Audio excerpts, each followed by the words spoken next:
আমাকে কি চিনতে পারছো তোমরা? আমি জানি আজ তোমরা কেউ আমাকে আর চিনতে পারবে না। আমি নিজেই বলে দিচ্ছি আমার পরিচয়। আমার নাম ইন্দারা। আমি বাংলার প্রতিটি গ্রামেই আছি, ছিলাম।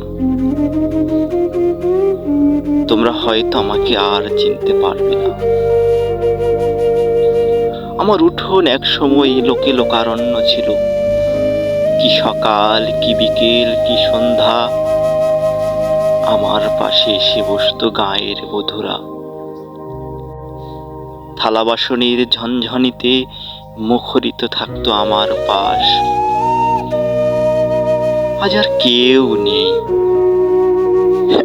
আমার সময় যে ফুরিয়ে গেছে, কি আর করার। আজ আমার পাশে কোনো মানুষ আসে না। আমার পাশে আশ্রয় হয়েছে গরু ছাগলের খাবার, শোয়ার স্থান। কি আশ্চর্য নিয়তি আমার! কত মানুষ এলো আমার কাছে, কত জনকে দেখলাম।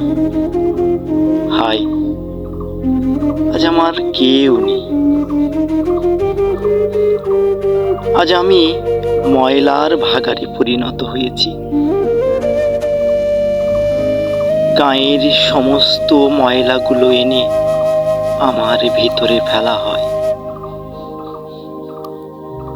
আমার কোনো গুরুত্ব নেই। আমার সময় যে ফুরিয়ে গেছে, এ এক চরম সত্য। সময় ফুরালে কিছুই আর করার থাকে না, মেনে নিতে হয়।